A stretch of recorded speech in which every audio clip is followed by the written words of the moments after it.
Os invito a conocer la figura fascinante verdaderamente de Teresa del Niño Jesús, Santa Teresa de Lisieux. En este primer vídeo os propongo una visión sencilla, sintética, de la biografía y del magisterio de esta mujer excepcional, en 5 rasgos. En primer lugar, se trata de una vida muy breve. Ella nace el 3 de enero de 1873 y fallece el 30 de septiembre de 1897. Por tanto, son solo 24 años y 9 meses. Segundo rasgo, una vida familiar. Toda su vida discurre, esta breve vida que hemos dicho, discurre entre 2 familias. Su familia natural, hasta los 15 años, y a partir de 1888 y durante 9 años, la comunidad de carmelitas de Lisieux. En tercer lugar, se trata de una vida muy sencilla. Hasta los 15 años, en las rutinas familiares y escolares habituales. Y a partir de su ingreso en el Carmelo, como hemos dicho, en 1888, pues en los trabajos comunitarios, básicamente, en el rezo coral, es decir, la vida ordinaria de una carmelita. Hay que tener en cuenta, además, dentro de esta sencillez de vida, que ella, por ejemplo, en los oficios que tenía que ejercer en el Carmelo, nunca llegó a ser primera de oficio. Es decir, indica un carácter, pues más bien, de segundo plano, entre comillas. También es una sencillez en cuanto al espacio, en cuanto a la geografía. Teresita es una mujer francesa de la Baja Normandía y prácticamente se puede decir que no sale nunca de 2 ciudades, Alençon, su patria chica, lugar de nacimiento, y sobre todo la ciudad que le ha dado nombre y a la que ha glorificado es Lisieux. Ambas se encuentran en la Baja Normandía, como digo, y ambas aproximadamente a 200 kilómetros de París. Una geografía, por tanto, reducida. En cuarto lugar, se trata, después de una vida breve, una vida sencilla, una vida familiar, señalamos de Teresita una vida verdaderamente revolucionaria. Esto es magnífico. En su vida ordinaria, en las vivencias cotidianas, ella ha sido capaz, con la gracia de Dios, de descubrir un camino, una vivencia espiritual nueva que ha difundido por el mundo. Es el camino de la infancia espiritual que ha revolucionado la imagen de la santidad para la Iglesia del siglo XX y posterior. Y en último lugar, después de esta vida breve, vida familiar, vida sencilla y vida revolucionaria, tenemos el aspecto en el que se nota más el paso de Dios en su vida, que es una vida póstuma, verdaderamente universal y extraordinaria. Ella muere en 1897 y solo un año después se ha editado Historia de un alma, ya veremos que en realidad no es un libro escrito por ella, y en solo 6 años ese libro ha tenido tantas ediciones que incluso se ha llegado ya a publicar en 5 idiomas. Es decir, una irradiación majestuosa. En 1905-07, las Carmelitas de Lisieux han publicado Lluvia de Rosas, que es un manual de 3.000 folios donde se cuentan milagros e intercesiones y favores, 3.000 folios, a solo 7 años de una monja desconocida. En 1909 se abre el proceso de beatificación. En 1923 el Papa Pío XI la beatifica. En 1925 la canoniza. En 1927, todo esto el mismo Papa Pío XI la declara patrona universal de las misiones. Y en 1997 Juan Pablo II la declara doctora de la Iglesia. Es la tercera mujer que en ese listado único de grandes maestros de espiritualidad católica, la tercera mujer que es incluida en este listado, después de Teresa de Jesús y Catalina de Siena. Como vemos, es una explosión universal y magnífica de una mujercita sencilla, una monja escondida. ¿Cómo es posible? Yo creo que es el gran efecto del paso de Dios que explica lo inexplicable. Os invito a seguir conociendo la vida de esta mujer que hemos sintetizado de esta manera breve y que espero que os haya atraído.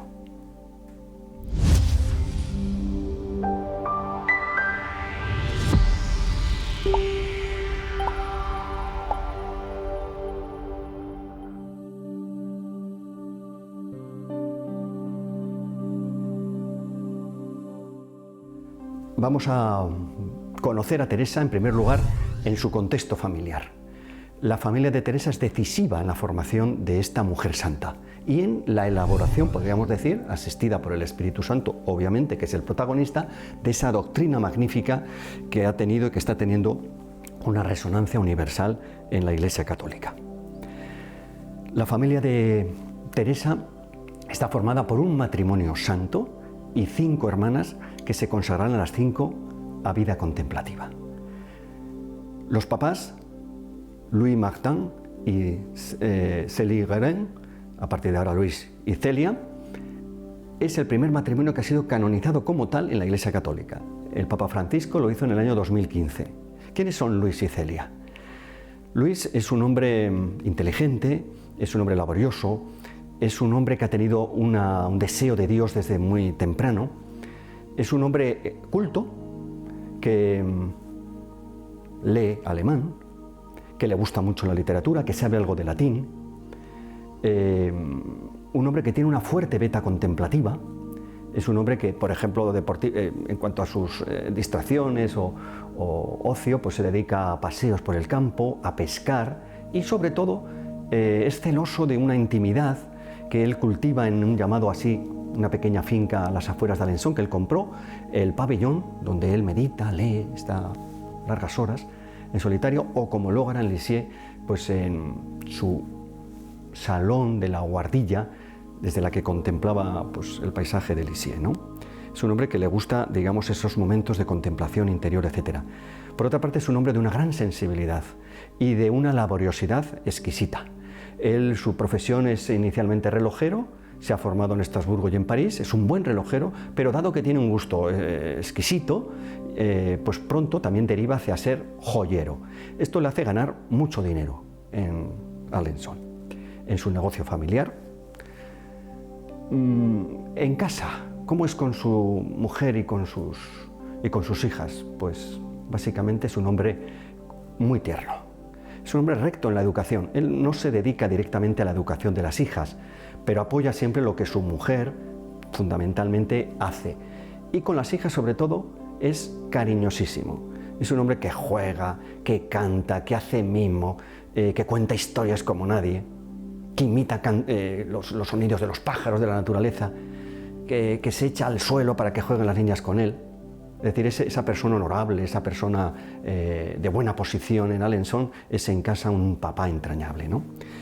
En cuanto a Celia, la mamá, Celia es una mujer de una gran capacidad de trabajo y de sacrificio, es una mujer abnegada, es una mujer de gran energía, es una mujer también, desde el punto de vista empresarial, emprendedora.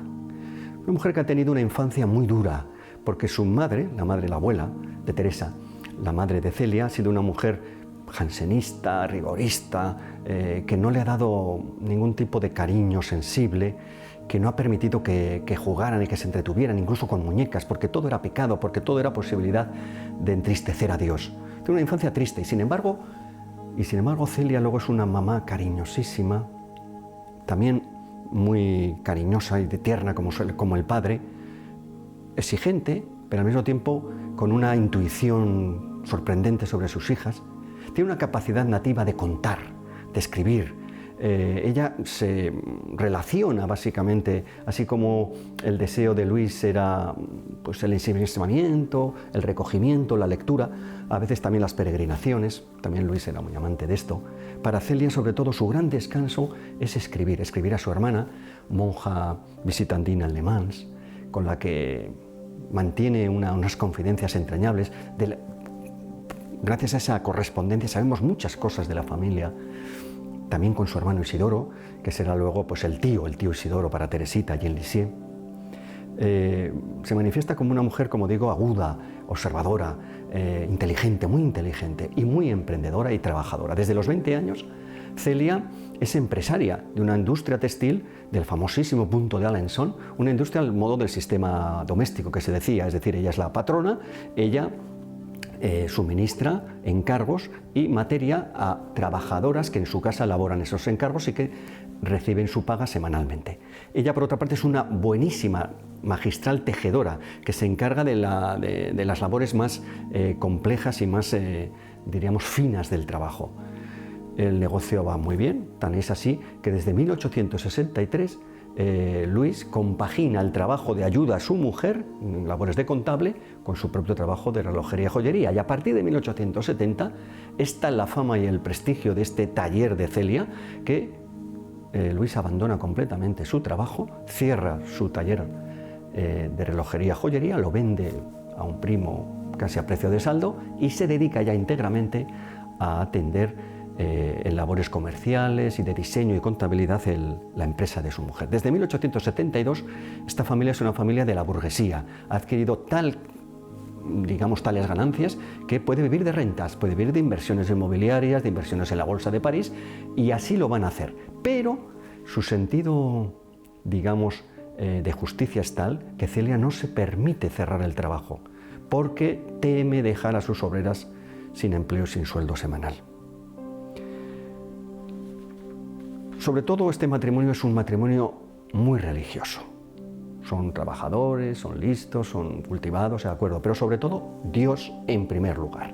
Esta es el santo y seña de esta familia. Son hombres que cultivan el sacramento de la Eucaristía y de la confesión con regularidad, que viven una verdadera vida de unión con el Señor y que ponen a Dios, como decimos, siempre en primer lugar. Son hombres, lógicamente, que viven las devociones de su tiempo. Ya hemos aludido, por ejemplo, a las peregrinaciones de Luis, a santuarios marianos, del Corazón de Jesús, a Chartres, etcétera, anualmente. Pero viven también una intensa vida de caridad. Es decir, no disocian la vida espiritual y la vida caritativa. No hay tiempo para hacer mención a pero serían cosas magníficas, ¿no? Y tampoco descuidan sus deberes profesionales y familiares, que ponen en primer lugar en el servicio de Dios. Por eso la educación que dan a sus hijas es una educación en donde sobre todo y lo central es la fe. Volveré luego al final sobre este punto. Vamos a presentar ahora a las hermanas de Teresa. El matrimonio de Luis y Celia es un matrimonio más bien tardío. El papá Luis se casa con ya casi 35 años, que para entonces es una edad pues muy avanzada, ¿no? Tienen 9 hijos en 18 años de convivencia, de los cuales 4 fallecen muy tempranamente. Son 5 las hijas sobrevivientes. Presentémosla. En primer lugar está María. María es el diamante, porque Luis gusta de llamar con apelativos cariñosos a cada una de sus hijas e identificarlas. Ella es el diamante, es su hija preferida, la mayor. Nace en 1860, es decir, 13 años antes que Teresita, y será su madrina de bautismo, por esto. María es una mujer que se hará cargo sobre todo esto, por eso tal vez sea la preferida del padre. Se hará cargo de la familia cuando la madre muera muy tempranamente.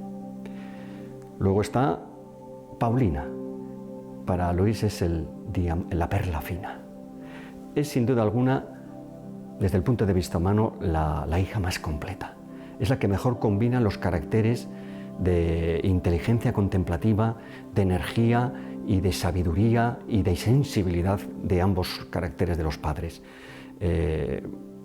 Paulina va a ser una mujer excepcional, verdaderamente. Nace solo un año después, en 1861, que la primogénita será la primera que ingrese en el Carmelo y va a tener una función, sobre Teresita fundamental. Cuando muere la mamá, Teresita va a acoger a Paulina como su segunda mamá. Va a ser su mamá para siempre para Teresita. En tercer lugar está Leonia. Leonia, padece una serie de circunstancias que no es cuestión ahora de contar aquí y va a tener una adolescencia sorprendente en esta familia tan cultivada, tan religiosa, tan buena, una adolescencia muy difícil, una adolescencia que va a hacer sufrir mucho a Celia, con desaires, con desobediencias, con terquedades increíbles, con gritos. Va a ser un sufrimiento para los papás, que siempre van a confiar en la gracia de Dios. Va a ser el gran dolor que llevará Celia cuando muera, que será de mi hija, aunque ella confía en que de la educación recibida y los rezos y su propio sacrificio de su vida, su ofrecimiento de su muerte, den frutos. Y así será. Leonia será la última de las 5 hermanas que entren en religión, será salesa, visitandina que se decía en Francia, en la ciudad de Caen, también ahí en Normandía. Morirá después de Teresita, será la siguiente hermana en morir, morirá bastante joven, y hoy está en proceso de beatificación. O sea que, bien, y era el patito feo. Bueno, luego tenemos a Celina. Celina es 4 años más joven que Teresa, nace en 1869, y Celina es para Teresa su otro yo. Es su amiga, su alma gemela, su amiga de infancia, de adolescencia, con la que han compartido tantas cosas, tantos secretos, tantas confidencias del alma, su otro yo. Celina ingresará en el Carmelo, posteriormente a Teresa, y morirá en 1959. Es la última de la saga Martín Garén en morir. Es como la memoria viva de Teresa hasta 1959. Y esta Teresa, nuestra Teresita, nace en 1873 y vamos a andar un poco en las relaciones de nuestra Teresita con sus padres. Bueno, a la madre la conoció muy poco. Ella nace en el 73 y su madre, Celia, muere en 1877. Escasamente 4 años de vida, de los cuales el primer año Teresita lo pasa atendida por una nodriza a 8 kilómetros de Alençon y con escasísimo contacto con la mamá. Esto fue una fuente de sufrimiento muy grande para la sensibilidad, para la ternura de Celia. Muere pronto y para Teresa quedará de Celia el ansia de eternidad. Ella lo dirá en una poesía muy bonita en la que hace referencia a su madre, que recuerda su mirada azul de cielo. Bueno, realmente es una metáfora que Teresa se inventa posteriormente, pero que tal vez en ella quede ese recuerdo de una mujer que ha muerto santamente, ha muerto joven, con 46 años, ha muerto víctima de un cáncer de pecho terrible, y la muerte de Teresa va a dejar de Celia para Teresa va a dejar una impronta indeleble, porque ella dirá: yo que era vivaracha, si lo cuenta la madre también, inteligente, viva, despierta, alegre, en estos 3 primeros 4 años de vida, la muerte de mi madre me hizo entristecerme, me hizo aquietarme excesivamente, muy emotiva, centrarme, interiorizarme mucho, y eso va a provocar, ya lo veremos en otro vídeo, pues una serie de enfermedades o de trastornos nerviosos que ya veremos. El padre, Luis. Luis es una figura esencial para la espiritualidad de Teresa. Luis llama a su hija su reinecita. Es la última de las hijas vivas, es la más pequeña, es su reinecita. ¿Y quién es Luis para Teresa? Pues es su querido rey de Francia y de Navarra. Decía Teresa que no habría en Francia entera no habría un hombre tan inteligente, tan guapo, tan, digamos, de posición tan elegante como su padre. Sobre todo su padre es un padre amoroso, tierno, cercano, y es también un modelo de fortaleza, no solo de ternura. Y por esto diríamos que va a ser, junto a todos los ejemplos luminosos que aquella educación basada fundamentalmente en la fe, en el cumplimiento de los deberes, en una práctica sacramental importante y también de devociones a la Virgen y a otros santos, etc., pues lógicamente va a convertir a Teresa en el fruto de una familia normanda, tradicional pero excepcional. Y sobre todo, tal vez, de esa familia, lo que quede para Teresa, para el descubrimiento de su camino revolucionario de santidad, es la imagen del Padre como, diríamos, metáfora de Dios. ¿Cómo es Dios? Pues Dios es un Padre tiernísimo, es un Padre al que se le gana por el corazón. Esta será sin duda alguna la herencia más preciosa que deja esta familia magnífica para Teresita. En el próximo capítulo conoceremos un poco la evolución en la infancia y adolescencia de nuestra santa.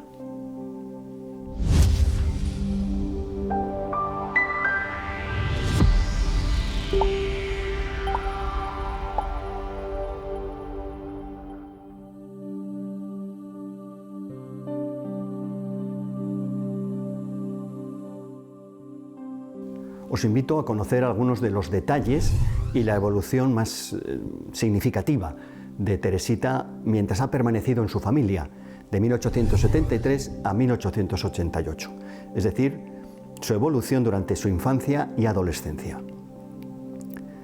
Vamos a narrar de manera sucinta algunos acontecimientos más importantes.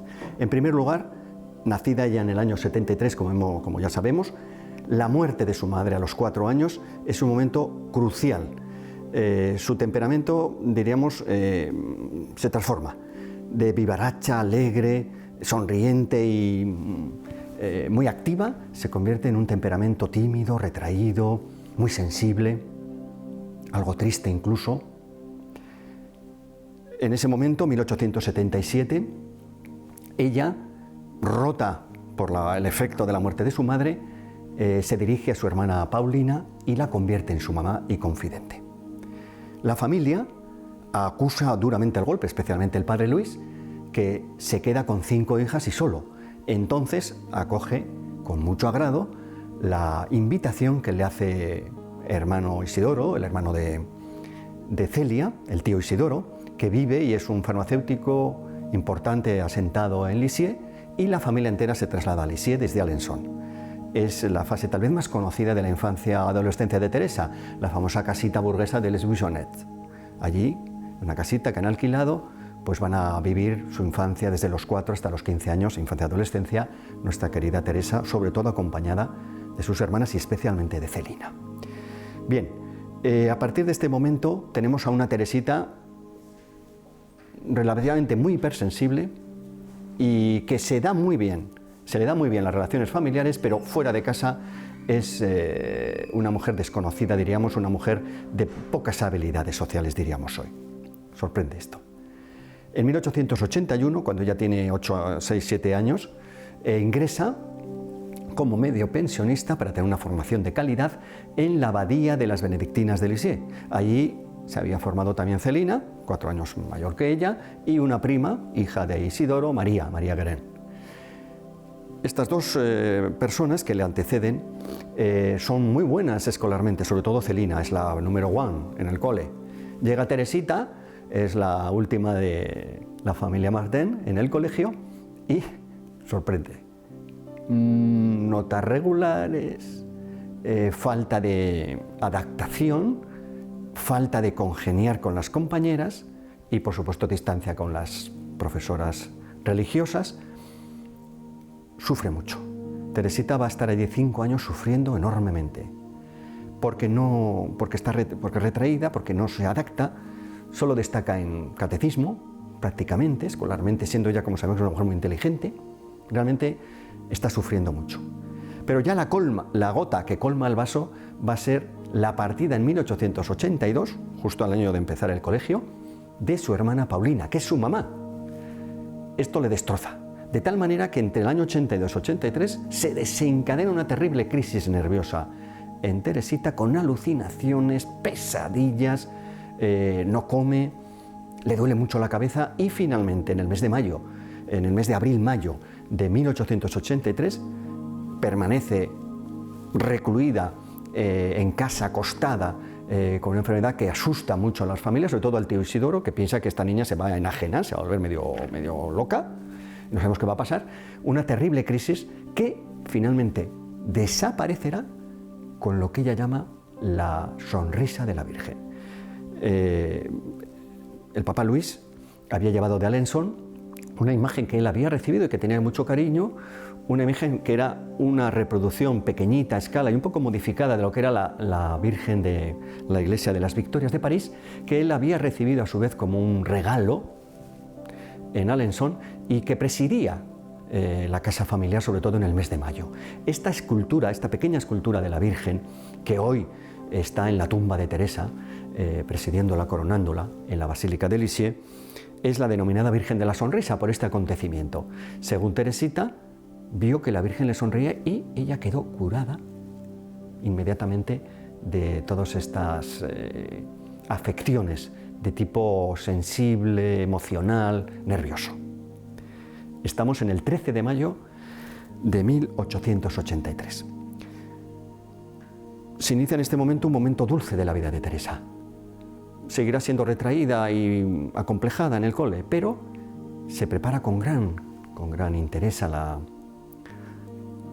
primera comunión, que se producirá en 1884. En este contexto es la anécdota que os he referido en el vídeo anterior sobre su formadora y los niños que no habían sido bautizados, etc. La primera comunión para Teresa es un momento capital, tal como ella lo describe en Historia de un alma. Para ella fue un momento de enorme intimidad con el Señor, de unión fortísima con el Señor. Ella habla de un primer beso, un beso que sella una alianza ya irrompible entre Jesús y Teresa.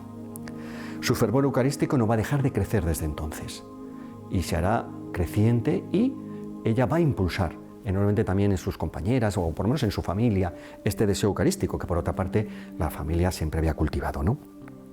En este momento también se inicia pronto una crisis de escrúpulos, que sobre todo a partir de la segunda comunión, que se hacía al año después de la primera, se suscita una crisis de escrúpulos muy fuerte en Teresa, y esto le une muy íntimamente a su hermana María, porque en el año 82 se ha ido Paulina al convento de Lisieux, ingresado en el Carmelo, y ahora María es la que se convierte, bueno, desde la muerte de la mamá, así era de hecho, pero sobre todo en este momento, en el año 82, es la madre del hogar, es la señora del hogar, es la que lleva, diríamos, por decir de algún modo, el día a día de la casa, ¿no?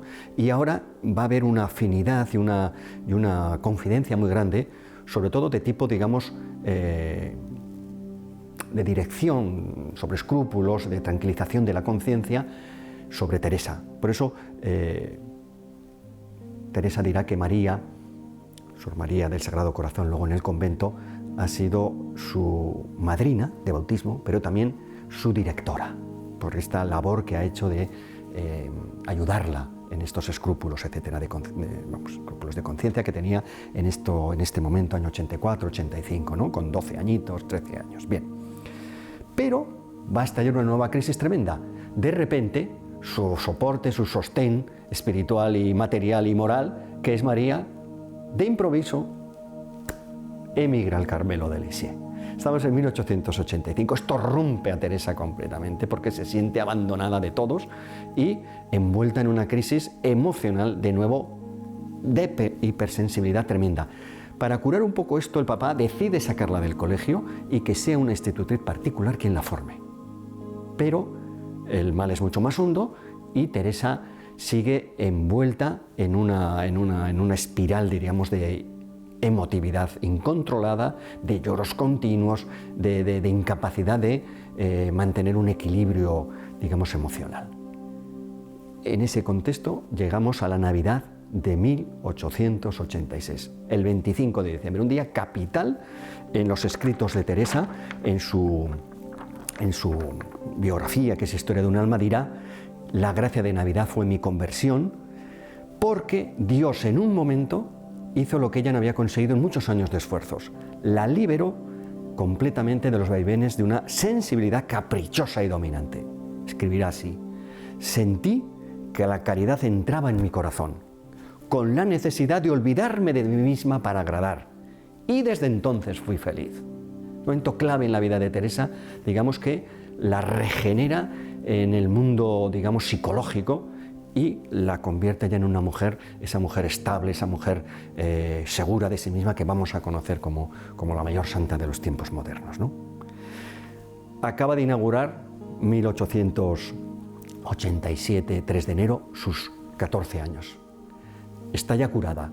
Ahora tenemos a una Teresa que se va a afanar enormemente por salvar las almas. Empieza en ella un celo tremendo por la salvación de las almas, que se concretiza en una gracia especial que ella también recibe, en la famosa conversión del asesino Pranzini, un hombre irreligioso y amoral, cuya ejecución fue famosa en Francia porque le había precedido un asesinato triple, enormemente además cruel y sangriento, de 3 mujeres en París, unos meses antes.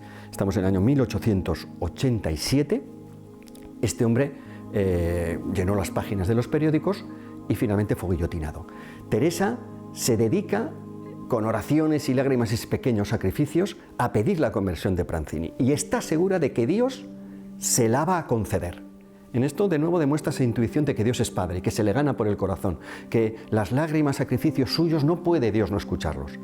Pero recibe una confirmación maravillosa en el periódico Lenormand, cuando lo lee al día siguiente, año 1887, al día siguiente de la ejecución, lee que este Pranzini, que ha desdeñado cualquier signo de arrepentimiento, que se ha mostrado frío, impasible, como un superhombre que no necesita pedir perdón de nada ni a nadie, y que ha rechazado todo auxilio espiritual y la ayuda del sacerdote siempre, justo un momento antes de ser guillotinado, se ha dirigido al crucifijo que se le mostraba y lo ha besado por 3 veces. Para Teresa es la confirmación de que Dios ha escuchado su ruego y de que Pranzini se ha salvado, que la misericordia de Dios es inaudita, es inexplicable. En este momento se produce en Teresa un ardor enorme por el ingresar en el Carmelo antes de cumplir los 15 años, es decir, antes del 3 de enero de 1888. Y esta Teresa, que hasta este momento, unos meses antes, la hemos conocido como inadaptada, tímida, retraída, enormemente voluble en sus sentimientos y una niñita, ahora se muestra con una seguridad en su vocación, con una fortaleza y con una capacidad de luchar por su vocación que nos deja verdaderamente asombrados. Se le niega por edad el ingreso en el convento, los superiores le niegan. El obispo de Bayeux, el obispo al que pertenecía Lisieux, niega también el ingreso con tan temprana edad.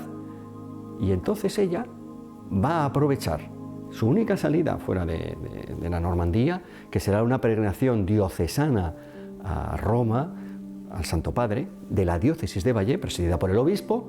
Allí está su papá, que lleva a sus dos hijas, Celina y Teresa, a esta peregrinación. Es un mes y medio que recorren pues, distintas ciudades de Francia, de Suiza, de Italia, y que culmina, como digo, con la visita al Papa en Roma. Allí se les ha dicho expresamente que al Papa solo se le puede besar el anillo, previo gesto de saludo arrodillado, y no dirigirle ni una palabra y abandonar la estancia de la audiencia. Sin embargo, Teresa se arrodilla, besa y pide al Papa, con gran asombro y malestar del obispo y de los vicarios y de todos los sacerdotes, pide que le conceda la gracia de ingresar con 15 años en el Carmelo. El Papa queda asombrado, el Papa se informa un poquito y le dice, bueno, tranquila niña, si Dios lo quiere entrarás. Hasta por 2 veces interviene y habla al Papa arrodillado ante él. Es sorprendente.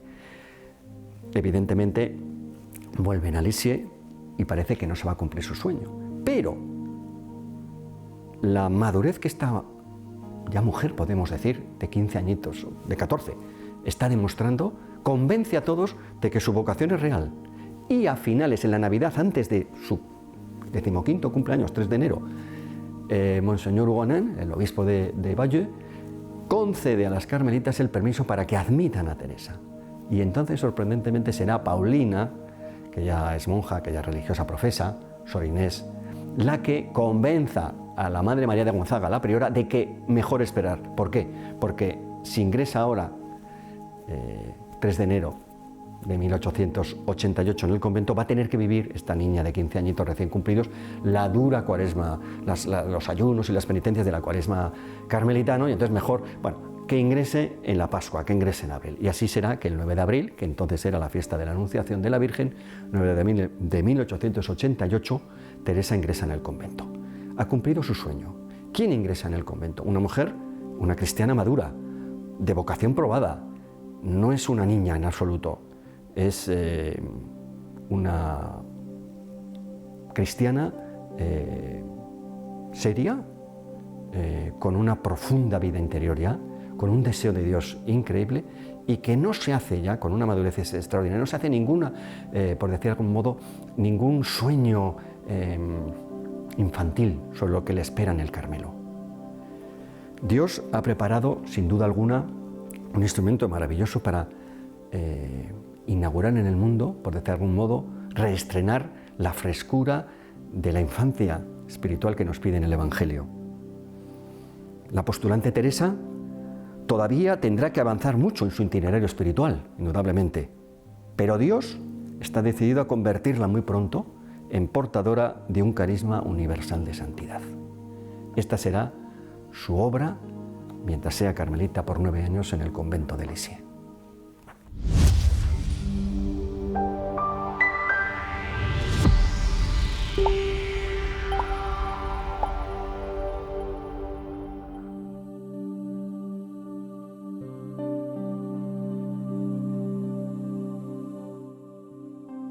Vamos a conocer en este vídeo uno de los aspectos, tal vez creo yo, menos conocidos de las biografías de Teresita, y es la época.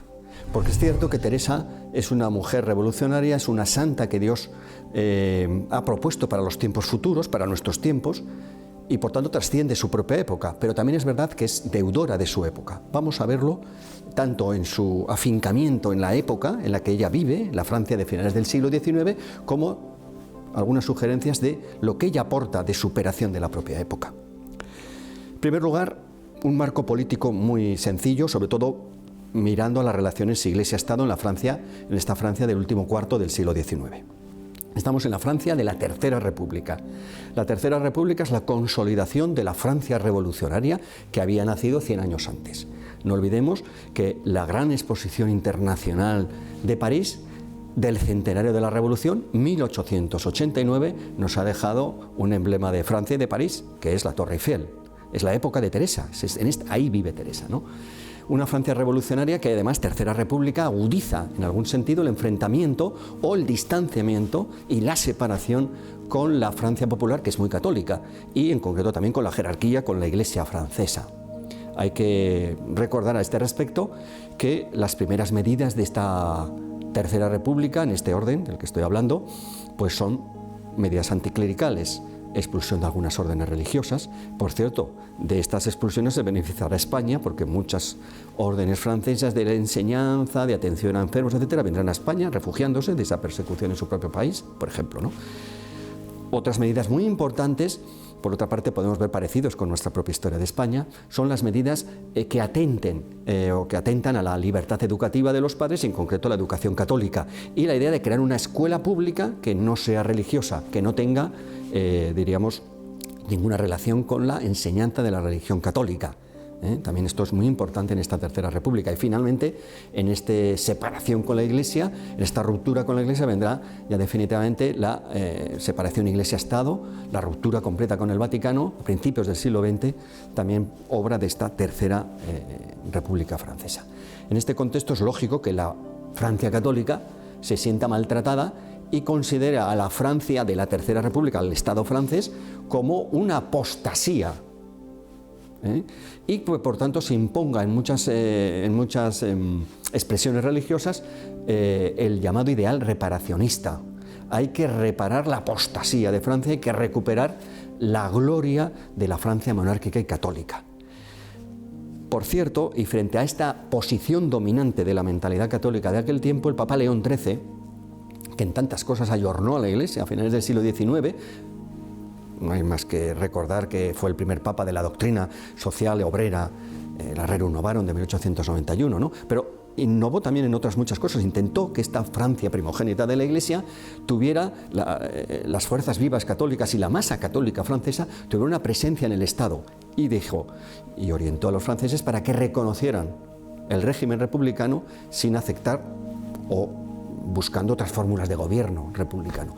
Pero esta mentalidad que se llama ralliement realmente no cuajó entre los franceses. Se impuso más esa mentalidad reparacionista de que había que recuperar, diríamos, frente contra la Francia oficial, Francia revolucionaria, una Francia del antiguo régimen, podríamos decir, una Francia por lo menos católica, socialmente católica, de nuevo, en fin.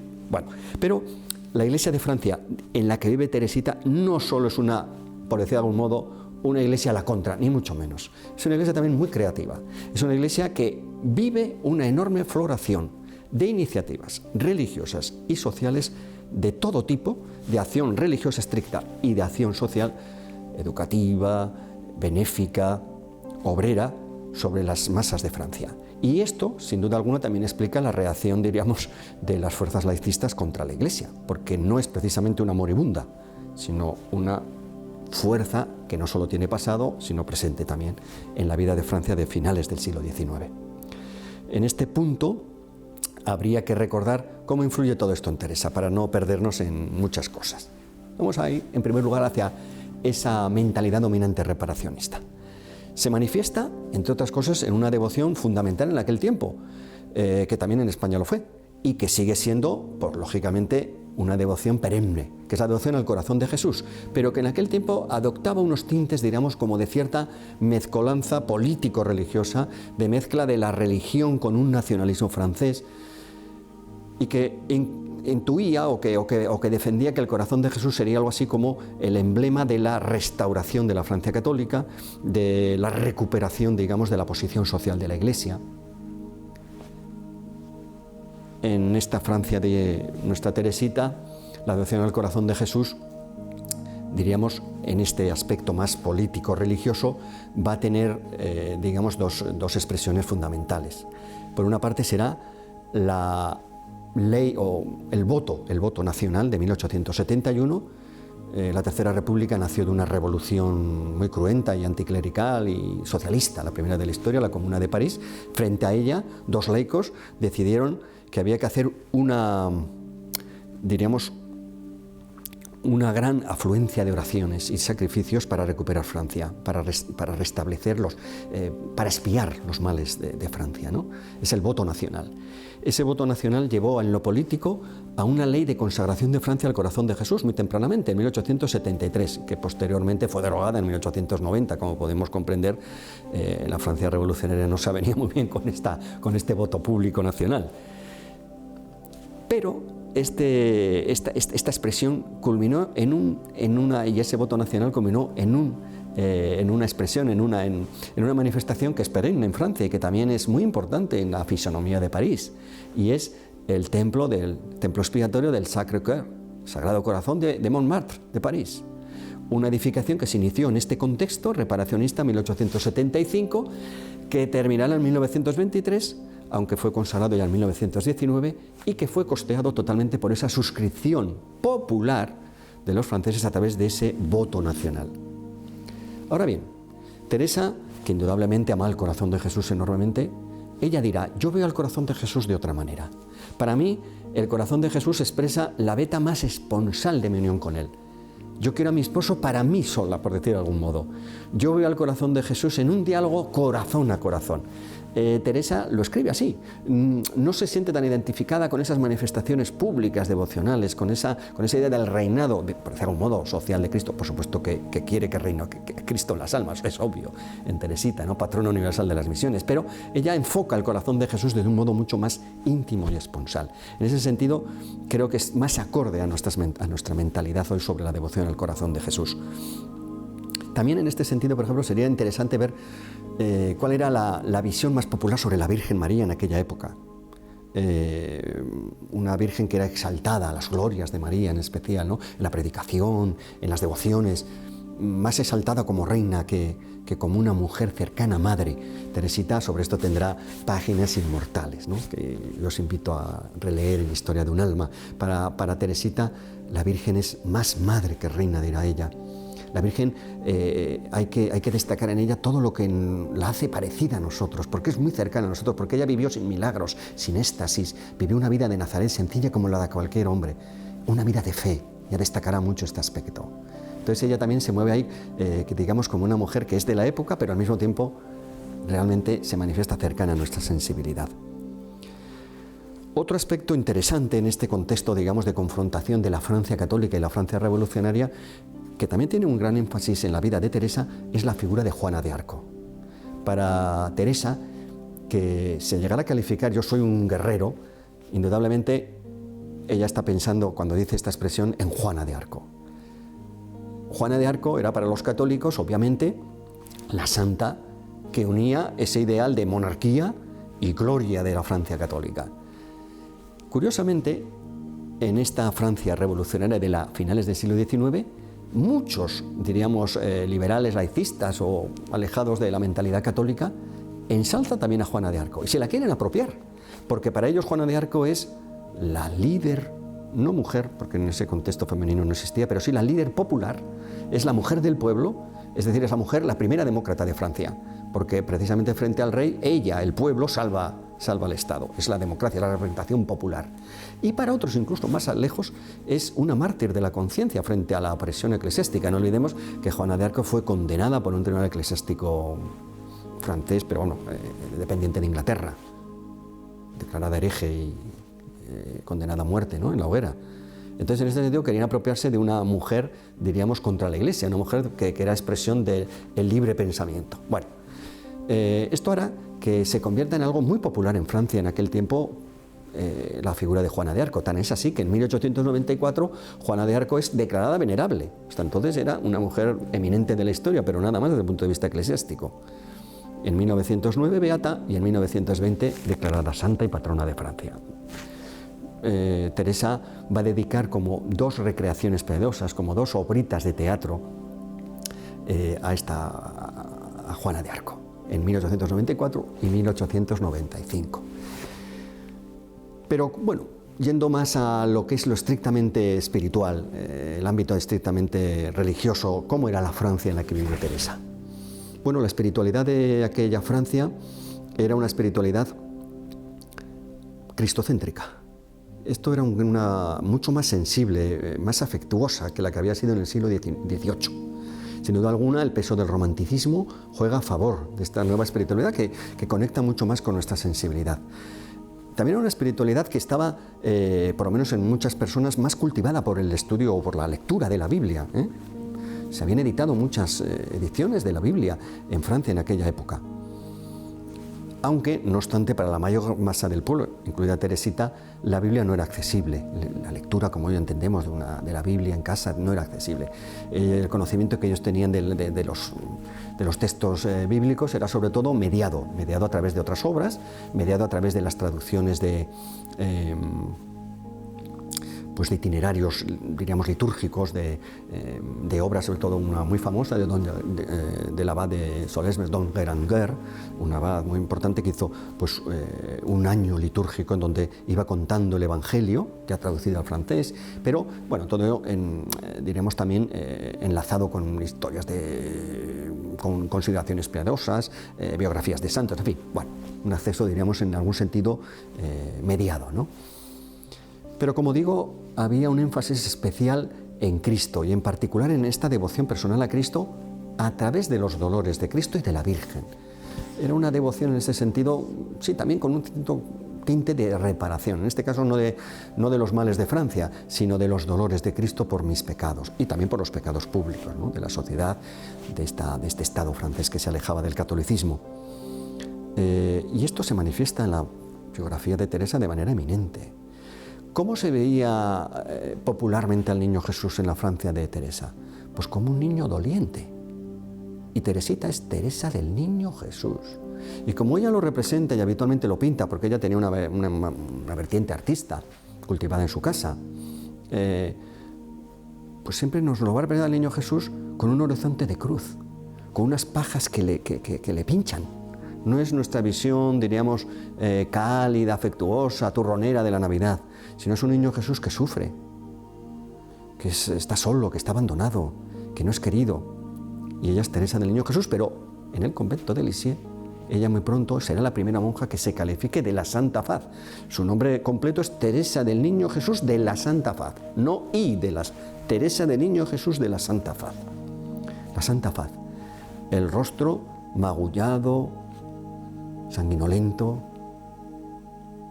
ante quien se vuelve el rostro de Jesús en la cruz, de Jesús en la pasión. Esta también es una visión muy popular en aquel tiempo y que Teresa hace suya.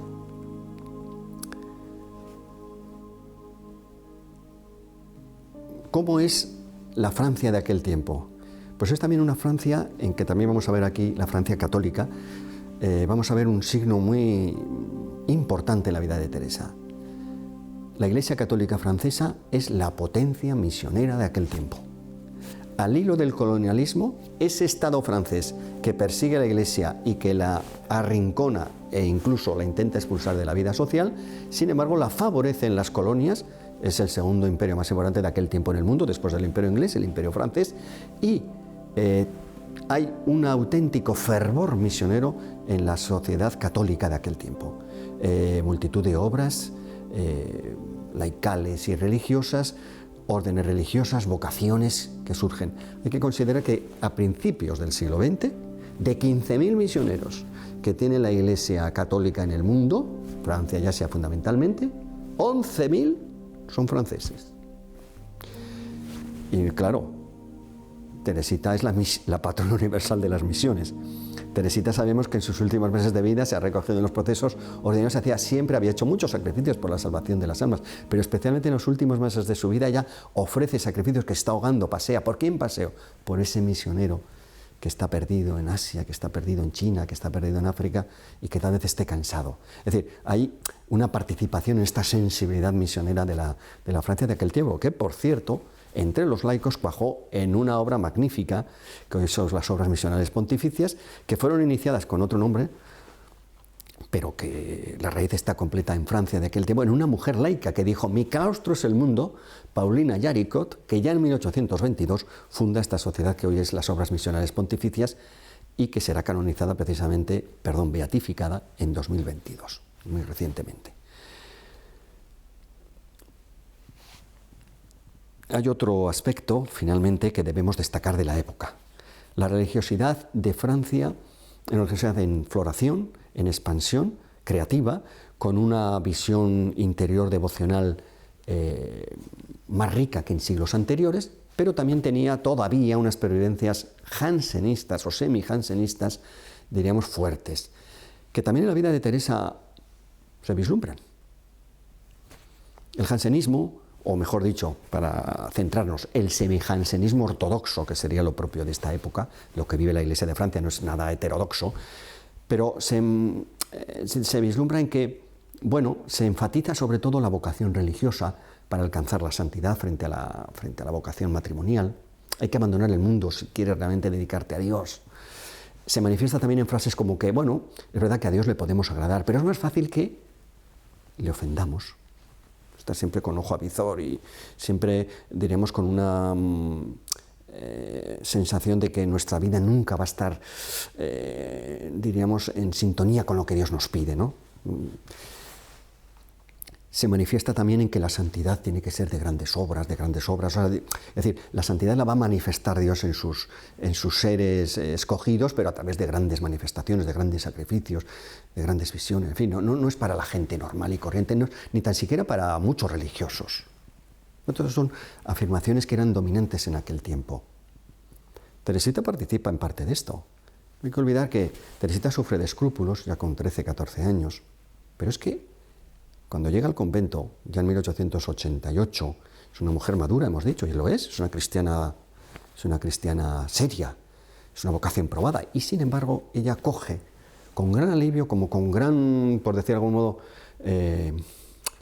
con un gran énfasis en su vida espiritual, que en su primera confesión que haga en el Carmelo, una confesión general de toda su vida, el padre, el confesor, le asegura que ella nunca ha cometido un pecado mortal. Digamos, como esa idea de la impecabilidad. ¿Por qué es tan fácil ofender a Dios? Pues yo, el sacerdote me asegura que nunca le he ofendido, ¿no? Pero es que hay que recordar que todavía, años después, en 1800, y perdonadme esto, no recuerdo exactamente si 92 o 93, estamos ya ante una Santa Teresa que ya es Santa Teresa en vida, todavía ella necesita que el confesor le asegure en un momento que no ha cometido nunca un pecado mortal. Sin duda alguna, esta idea de la impecabilidad, esta idea de la seguridad en la propia conciencia, ¿de dónde brota en Teresa? Pues de esta mentalidad jansenista o semi-jansenista de la época, ¿no? Ella también padece en esta mentalidad. Lógicamente, ¿cómo acercarnos a Dios con esta mentalidad? Pues a través de muchas devociones, a través de mucha intercesión de los santos, a veces a través de un repetir de excesivas oraciones de preparación, de disposición del alma. Y entonces Teresita, por ejemplo, con ya enferma, en su último año de vida, se está ahogando, porque ella va a morir tuberculosa, una asfixia tremenda, ¿no? Estamos en agosto, solo 2 meses antes de su muerte, de 1897, y Teresita recibe su última comunión el 19 de agosto. Porque las oraciones que hay que hacer previas para comulgar son tantas que Teresa se asfixia, no puede, y Teresa ya no recibirá nunca más la comunión. Sin duda es un sacrificio que ella ofrece y que es producto de la época. Hoy nos parece inconcebible.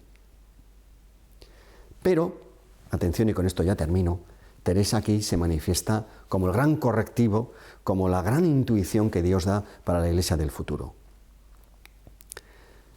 Porque su camino de infancia espiritual, su confianza ilimitada en la misericordia de Dios y su humildad, basal y fundamental, porque las dos cosas van unidas, humildad completa y confianza absoluta, y esperanza contra toda esperanza en la misericordia de Dios son la gran aportación que hace Teresa a la Iglesia de nuestro tiempo y la que la hacen verdaderamente guía en estos tiempos nuevos y con las que realmente barre, por decir de algún modo, todo signo de semijansenismo en la Iglesia no solo francesa, sino de Europa.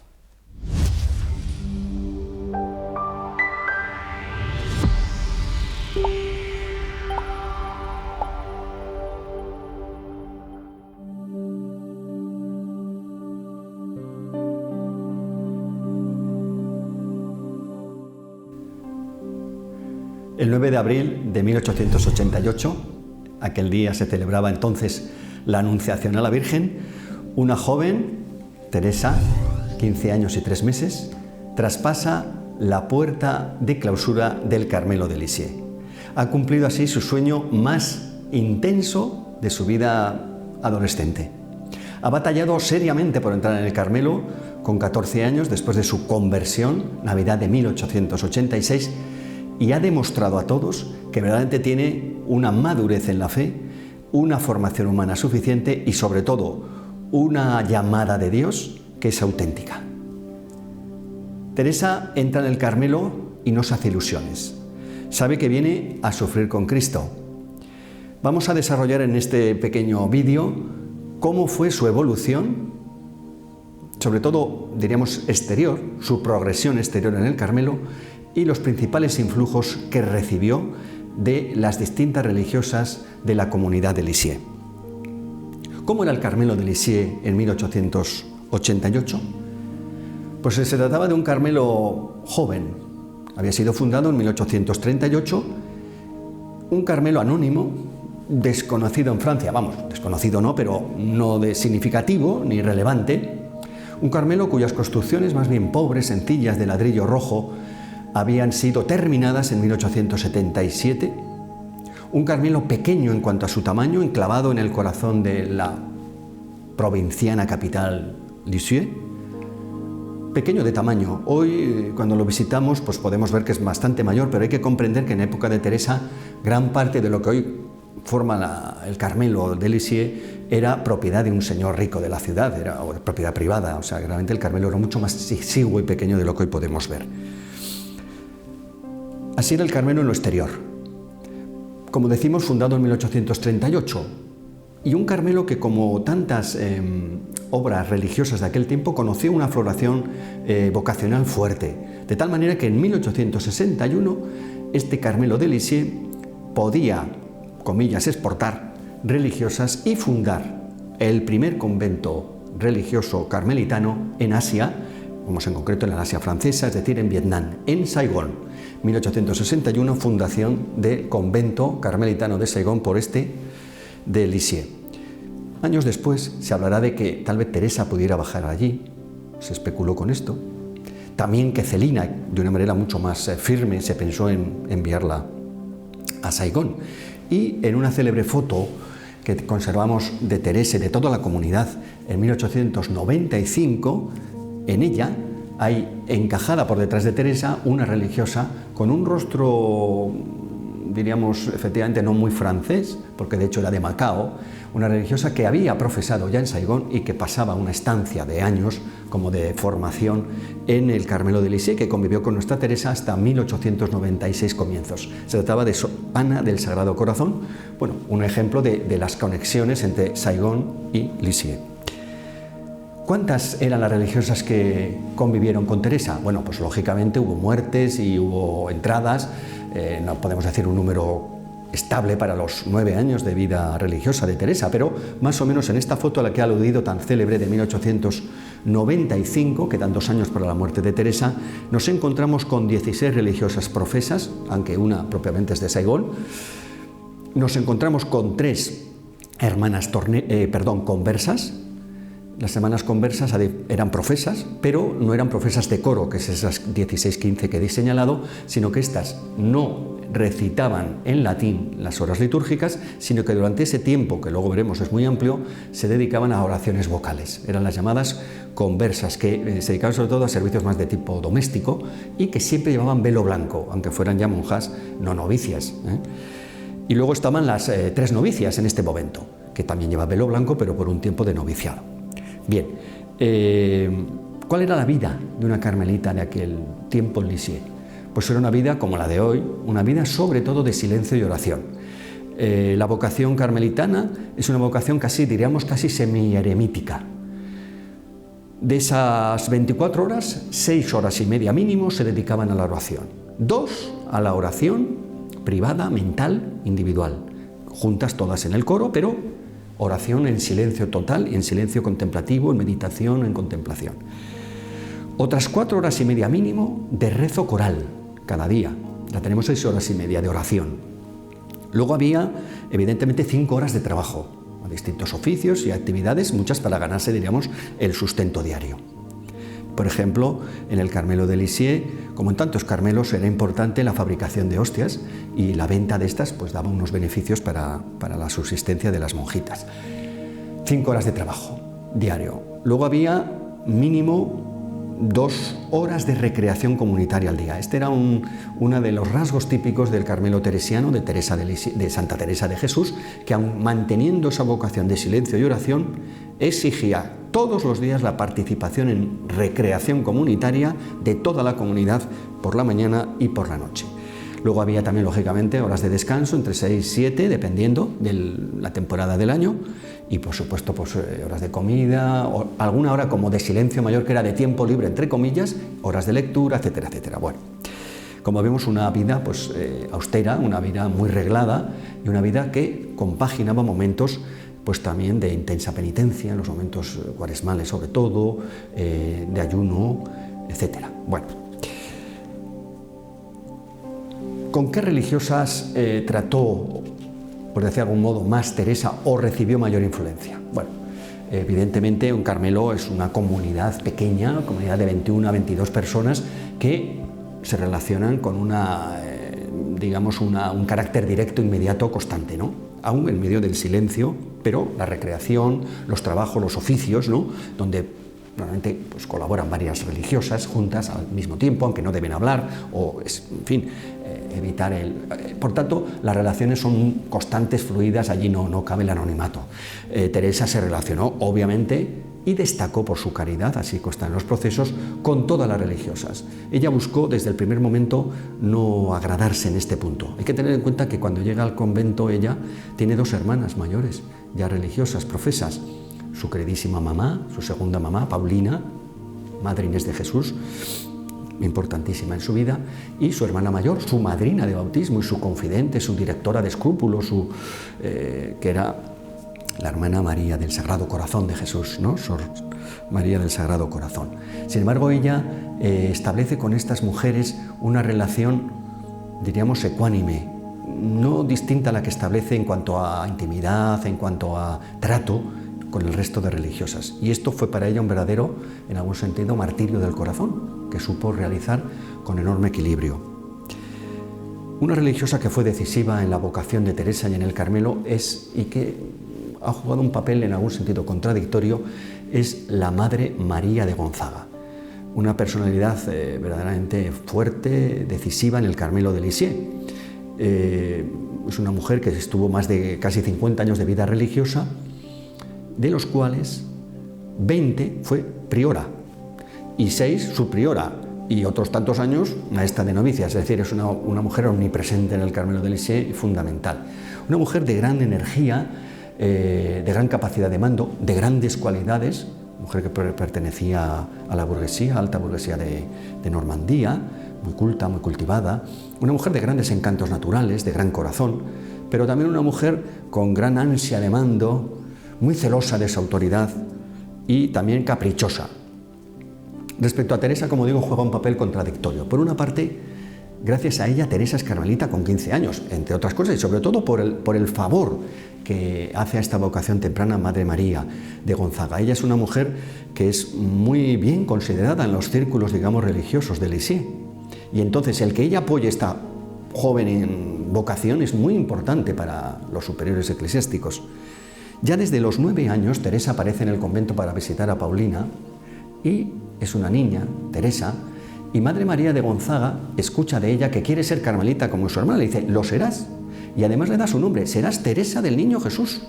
Ya le dice, con 9 años, y así fue. Cuando ella la admite, le da el nombre de Teresa del Niño Jesús. Por otra parte, hemos comentado que en el Carmelo de Lisieux estaban 2 hermanas ya.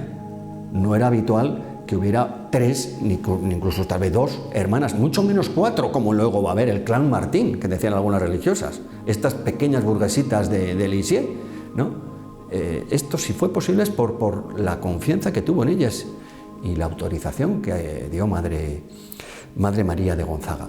A más, el clan Martín se completó en 1896 con una prima carnal de Teresa, María Guérin. Es decir, que eran 5 miembros de la misma familia en un convento de 21 a 22 monjas. Es decir, que esto se lo debemos a Madre María de Gonzaga. Finalmente, a Madre María de Gonzaga, en el lado positivo, digamos, de su haber, tenemos que siempre valoró y conoció, podemos decir, la hondura, la profundidad, la madurez de esta joven religiosa. Sin embargo, y en el lado contrario, podemos decir que aun siendo así, que su valoración era, lo conocemos por cartas, lo conocemos por testimonios, que ella nunca dijo a Teresa, pero que conocemos que valoraba, como decimos, con gran entusiasmo la vocación de Teresa y la realidad religiosa de Teresa, ya monja. Sin embargo, ella trató con muchas humillaciones y con distancia y podremos decir, con cierta dureza a Teresa como religiosa, sobre todo postulante y novicia.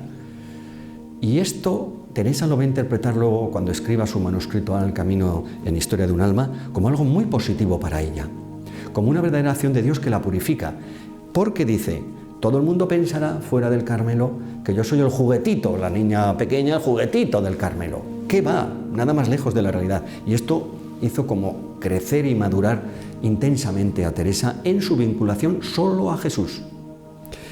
Porque hay que reconocer que Madre María de Gonzaga tenía también un fuerte ascendiente sobre la propia Teresa y era muy afectuosa. Por tanto, podía, como ocurrió con otras religiosas jóvenes, encariñarse mucho con la priora. Y la priora decimos que era voluble y caprichosa, con lo cual muchas veces aceptaba esa dependencia de sus monjas. Teresa no tuvo este peligro. Es decir, bien, también sobre Madre María de Gonzaga se señala sobre todo los aspectos más negativos de su autoritarismo y su celo por la autoridad, su deseo de mando, que sobre todo van a provocar grandes desmanes o grandes altercados en la comunidad de Lisieux, cuando precisamente Paulina, Madre Inés de Jesús, sea nombrada, elegida, priora en sustitución de Madre Gonzaga en 1893 durante 3 años hasta 1896. Y finalmente en los procesos diocesanos se destaca, y dicen los autores expertos que tal vez con excesivo subrayado, unas denuncias que se producen respecto a los prioratos de Madre Gonzaga, en el sentido de que sus caprichos, sus volubilidades de voluntad, producían como un cierto desorden o irregularidad en la vida conventual. Como digo, hoy en día esto se tiende a minimizar, pero bueno, puede ser, a veces hay una religiosa que dice es que Teresa vivió en un momento en que había relajación total en el Carmelo de Lisieux. Bueno, no da la impresión por lo que dice Teresa y otros testimonios de que así fuera, ni mucho menos, pero también se ha atribuido esto en gran medida a la manera, al comportamiento, al modo personal y personalista, ¿no?, de funcionar Madre María de Gonzaga. Bien, para ir terminando esta presentación, habría que aludir a otras influjos importantes, sobre todo de clan Martín, de sus hermanas. En primer lugar, citemos a Madre, por ser la mayor, aunque fue la segunda en la entrada en el convento, Sor María del Sagrado Corazón, su hermana María, la hermana mayor. Bueno, esta es una mujer que va a tener un importante papel, pero diríamos como en la sombra. Hay que reconocer que si Madre Inés, como priora, mandó escribir los recuerdos de infancia, manuscrito A, los recuerdos de juventud a Teresa, se debe a una sugerencia que le hace precisamente su hermana Madre María del Sagrado Corazón, o Sor María del Sagrado Corazón. Una sugerencia porque ésta intuye muy pronto que hay en Teresa una madurez inusitada que no se manifiesta exteriormente demasiado, y por otra parte comprenden las hermanas que va a morir joven. Entonces, qué pena que perdamos estos recuerdos que nos van a consolar tanto cuando muera nuestra Teresita, ¿no? También es a ella a quien dedica el denominado manuscrito B, que ya analizaremos en otro momento, que es la joya por excelencia de la mística y de la doctrina de Teresa. Es por sugerencia y a petición y por una carta de Madre María del Sagrado Corazón. Bien, Madre Inés, Paulina, es mucho más decisiva si cabe. Madre Inés es sin duda alguna la confidente más íntima de Teresa.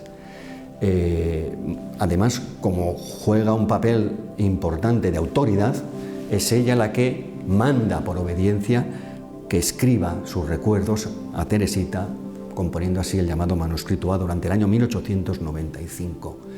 También será por su sugerencia que ya Madre María de Gonzaga, que le relevará en el 1096 en el priorato, mande continuar el manuscrito a Teresa en el mes de junio, manuscrito C, mes de junio de 1897. Y sobre todo, Teresa confía tanto en ella que no solo le comunica su interioridad más íntima, más desconocida para los demás, sino que le manda que tras su muerte sea ella la que propague sus escritos, sea ella como su albacea testamentaria y que según su voluntad se haga sobre sus papeles y sus escritos. No hay que olvidar que Madre Inés había recibido las confidencias más íntimas de Teresa, sobre todo en los últimos meses de su vida, cuando ella notaba de manera delicadísima y exhaustiva, podríamos decir, los hechos y dichos de Teresa en los últimos meses, de abril a septiembre del 97, componiendo lo que luego se llamará el Cuaderno Amarillo, las últimas conversaciones de Teresa, que son de una frescura inédita y que son cuando Teresa, digamos, de alguna manera se manifiesta más como esa Teresa gigante que piensa que está a punto de iniciar una misión en la Iglesia para todos los tiempos. Bueno, finalmente habría que citar otra religiosa muy relevante, hermana suya, la última en entrar en el convento, su otro yo, Celina, que ingresará en 1894 tras la muerte del padre, que es Sor Genoveva de la Santa Faz, posteriormente, ¿no?, como religiosa. Sor Genoveva, pues claro, lógicamente es el alter ego. Sor Genoveva recibe confidencias muy íntimas, pero en algún sentido es como su otro yo. O sea, para Teresa como que no hay que contarle nada, porque ya lo sabe, porque tú y yo pensamos, sentimos, queremos lo mismo, ¿no?, por decir de algún modo. Será Sor Genoveva una mujer que traerá al convento, cuando venga, unos objetos muy peculiares, que van a ser muy relevantes. Por una parte, una cámara fotográfica magnífica para aquel tiempo, una máquina Darlot, y con la autoridad de María de Gonzaga, gracias a esa máquina fotográfica, tenemos muchas fotos de Teresa de sus últimos años. Cosa, pues, sorprendente, de una carmelita. También llevó una silla, la silla de ruedas que había utilizado su padre paralítico en su última enfermedad, y sobre ella escribirá, ya muy enfermita, en el mes de junio del 97, en el jardín, en el campo del convento, escribirá Teresa su manuscrito C. Y finalmente, y lo más decisivo, traerá un llamado cuaderno de citas bíblicas, que devorará nuestra Teresita en aquellos meses, días finales del año 94, y que alumbrarán lo que ella llamó los fundamentos, o podemos decir nosotros los fundamentos bíblicos de su caminito, de su doctrina espiritual. Volveremos sobre ello en otro momento. Así que a Celina dedicará Teresa su última mirada a una persona viva, aquel inolvidable 30 de septiembre de 1897.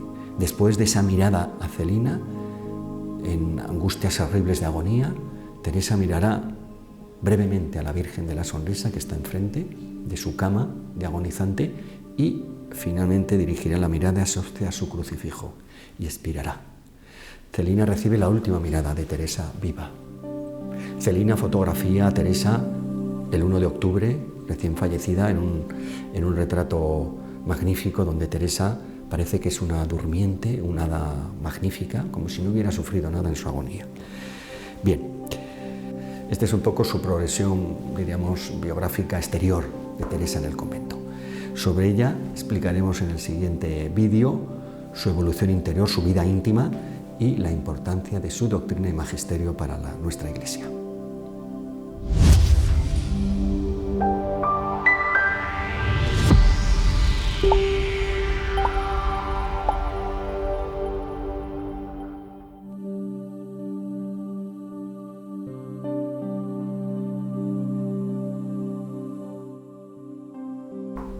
Santa Teresa de Lisieux, la revolución de la santidad. Este ha sido el título de estos podcasts que estamos editando sobre esta gran santa, y hoy vamos a abordar precisamente el núcleo fundamental. En 9 años de vida en el convento, 1888-1897, Teresita recorrió un camino fulgurante de santidad y, lo más importante, alumbró para la Iglesia un camino enteramente nuevo, dijo ella, un camino evangélico de santificación para lo que ella decía las almas pequeñas, es decir, para todos nosotros. ¿Cómo lo hizo? ¿Cómo trabajó Dios en ella? Es lo que vamos a conocer hoy. En primer lugar, partimos siempre de un hecho. En Teresita todo es sencillo y todo es como corriente, ordinario, como nuestra vida. También no podemos olvidar que va a ser muy importante en esta configuración de la doctrina y sobre todo del magisterio teresiano, la familia. Estas dos notas, sencillez y familia, van a seguir presentes en el alumbramiento y en la proyección universal del caminito. Teresa ingresa, si recordáis, en el Carmelo de Lisieux el 8 de abril de 1888. Tiene 15 años recién cumplidos y es una vocación probada y madura. Es una cristiana coherente. Es una cristiana, sobre todo, que tiene ya una profunda relación de amistad amorosa con Jesucristo. Esto es muy importante. También Teresa parte en el Carmelo de otra condición fundamental, que es por otra parte común a todos nosotros que aspiramos a la santidad. Eso espero. ¿Cuál es esa nota común? El deseo de santificación. Todos debemos desear ser santos. Y Teresita tenía un deseo magnífico, intenso, audaz de santidad. Tanto que escandalizaba casi, por supuesto, a algunos de sus confesores más timoratos e incluso a algunas de sus hermanas que quedaron en algún momento un poco pues chocadas, podríamos decir, por esa seguridad y ese deseo tan vehemente de una gran santidad que Teresa sentía. Hay que partir de aquí. El deseo de santidad. Teresa lo va a combinar inmediatamente, como ahora vamos a ver en el convento, en sus quehaceres, oficios, en sus relaciones. Por otra parte, podríamos decir una comunidad insignificante, unas relaciones humanas ordinarias, comunes. Lo va a combinar, como digo, ese deseo de santidad con un compromiso de fidelidad, con una exigencia de cumplir lo que Dios le da o de aceptarlo de su mano y de ofrecerlo. Hay en ella un gran realismo de abandono confiado en Dios y de compromiso, porque como ella dice, no olvidemos que creo que lo señalé en otro podcast y espero si no recordároslo ahora, ella tenía como uno de sus modelos a la heroica Juana de Arco, y Juana de Arco es una luchadora y así se verá Teresa. Yo no temo el combate, dirá, moriré con las armas en la mano. No podemos nunca considerar, ahora lo veremos, que el caminito teresiano es algo vulgar. Bueno, un abandono, diríamos, ensimismado, infantiloide. En absoluto. Hay un compromiso muy fuerte con la santidad y con lo cotidiano y con la caridad fraterna, como vamos a ver. Bien, supuesto este gran deseo de santidad, que va a ser motor en su vida espiritual, Teresa descubre inmediatamente que no puede ser santa de acuerdo con los cánones de su época. Cánones que enfatizaban sobre todo la santidad heroica, las obras extraordinarias, las grandes penitencias. Estas últimas, sobre todo, en su convento y en general en el Carmelo francés del siglo XIX, eran como muy tenidas en consideración. Teresa es una niña de 15 años, su constitución está sin hacer, físicamente hablando, biológicamente hablando, y encima muy pronto enfermará. No puede hacer grandes penitencias corporales. Además, bien asesorada, la madre priora se las prohíbe porque no está para ello. Es decir, que Teresa descubre muy pronto que no puede alcanzar, aunque tiene un gran deseo de santidad, la santidad según los moldes, diríamos, canónicos tradicionales de aquel tiempo, por lo menos de su comunidad. Por otra parte, Teresa descubre también que ella no es una monja, diríamos, hábil para los oficios, no es eficaz, es más bien lentorra, podríamos decir, es más bien insegura para las manualidades, para ciertas manualidades. Bueno, es decir, tampoco es una monja que puede triunfar en lo humano, por decir de algún modo. ¿Cómo reaccionar ante esto? Ella es muy inteligente, ella es muy sensible, ella aspira a la santidad. Podríamos pensar que podría, pues sencillamente, hundirse un poquito y refugiarse en el amor de sus hermanas, en un círculo de almas sensibles que la entienden frente al resto de comunidad, que eso puede haber, como hemos dicho, pues monjas del mundo rural muy rudas. Pensad, por ejemplo, Teresita, que era tan amante de las flores, perdonadme esta digresión, Teresita le encantaban las flores. Y una de sus hermanas, carmelitas, hermana en el convento, que decir, no hermana de familia, de sangre, decía que ¿para qué queremos flores? Incluso en el parterre que rodeaba en el claustro central el crucifijo de Cristo, decía, aquí no hay que plantar flores, aquí hay que plantar patatas, porque de esto es de lo que se come. Claro, imaginaros qué choque de sensibilidades, ¿no? Bien, pues Teresa, que podía haberse refugiado en un círculo selecto de almas, donde, bueno, podría campear mejor sus incapacidades materiales o de oficio, pues no, ella reconoce con franqueza, con naturalidad y con gran humildad sus déficits, sus limitaciones. Bien, ella escribirá en 1895 el famoso manuscrito A, al que aludiremos enseguida, y dirá que en los 5 primeros años del Carmelo, 88-93, hay más espinas que rosas. ¿De dónde le vinieron las dificultades a Teresa? Grandes dificultades de tipo, sobre todo, moral. Las enfermedades físicas vendrán después. Pues de 3 razones fundamentales que son de la cotidianidad de su vida. En primer lugar, ya hemos señalado un poquito las relaciones comunitarias. Teresa tiene que vivirlas, y las vive desde el primer instante, con un gran equilibrio afectivo y emocional extraordinario. Pensemos que Teresa llega allí como la benjamina. Casi toda su vida en el convento va a ser la benjamina de todas las monjas, incluso cuando muere. Por tanto, con qué facilidad podría pensarse que va a servir un poco o va a buscar mimos, arrimos, parecen con natural, es la pequeñaja de la casa, ¿no? No los busca. Podemos pensar que entonces Teresa se va a refugiar con sus hermanas, que va a buscar ese equilibrio familiar tan querido. Tampoco lo hace. Y finalmente no esquiva en absoluto, sino que con gran superación, pero nunca con un rictus, siempre con una sonrisa, como si no pasara nada, se acerca a todas las hermanas. Intenta ser amiga de todas, por lo menos con una buena relación y sin huirlas nunca. Es más, hasta con el tiempo pedirá acompañar a aquellas religiosas en los oficios digo de trabajo, no oficios del breviario, que son más difíciles, que la gente intenta rehuirlas. Y todo con una sonrisa, con una aparente naturalidad. Bien, las relaciones comunitarias terminan también, o hay que tener en consideración el trato que recibe de la Madre María de Gonzaga. Ya dijimos, un trato muy duro en estos primeros años. Ella es la novicia, ella es la benjamina, y la Madre María de Gonzaga la trata con mucha dureza, aunque sabemos que entre ellas hay un amor recíproco.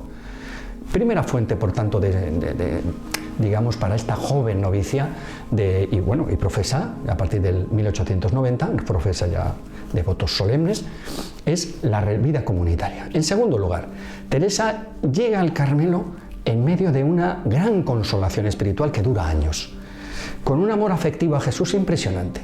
Y cuando entra por aquella puerta del Carmelo bendita, parece que Jesús se esconde. Ella hablará de que es una pelotita el que Jesús ha abandonado. Ella hablará de que es un gran oscuro de arena que nadie tiene en cuenta, empezando por el mismo Dios o el mismo Jesús. Ella va a sufrir de una aridez, de una sequedad impresionante en la oración a partir de su ingreso en el convento.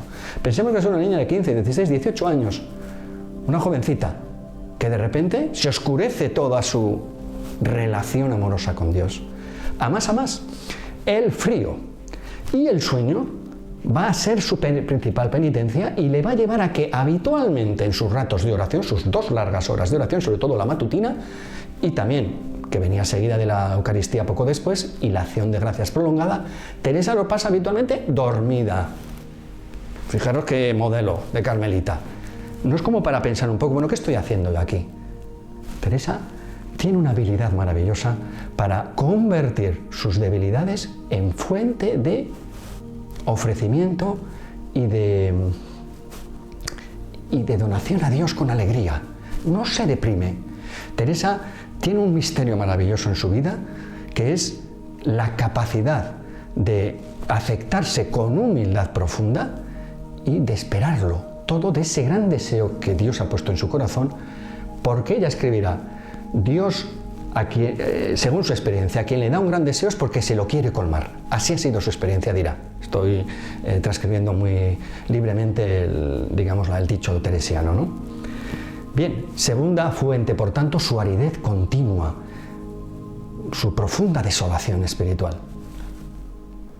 La tercera fuente de sufrimiento moral en estos 5 años largos, y es el sufrimiento moral más grande que Teresa ha sufrido nunca, según lo dirá, es precisamente la enfermedad psiquiátrica humillante de su padre, que se desarrolla de manera vertiginosa a partir precisamente de su entrada en el Carmelo.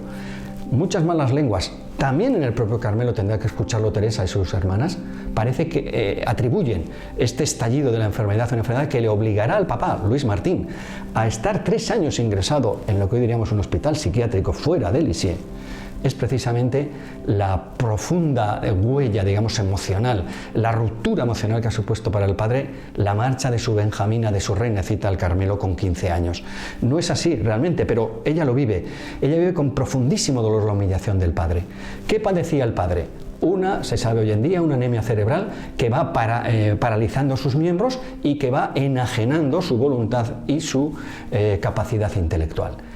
Pero como decimos, la humillación venía también de que este tipo de enfermedad en la época, este tipo de enfermedad, digamos, psiquiátrica, venía, digamos, emparejada con ciertos deméritos o ciertos vicios morales, tanto de alcoholismo como de prostitución. Claro, este hombre con fama de hombre buenísimo y religiosísimo, siempre quedaba ahí la duda de la sospecha de que habrá sido en su juventud, si ahora padece esto. Bueno, en fin, este es el marco.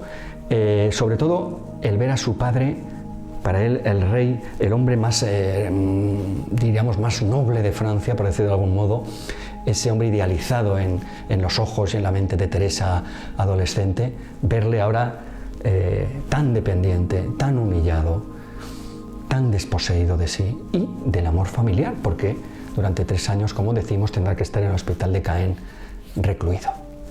El mayor sufrimiento moral. ¿Cómo reacciona Teresa, como decimos, ante esto? Pues aquí aparece nítidamente un primer rasgo teresiano muy importante.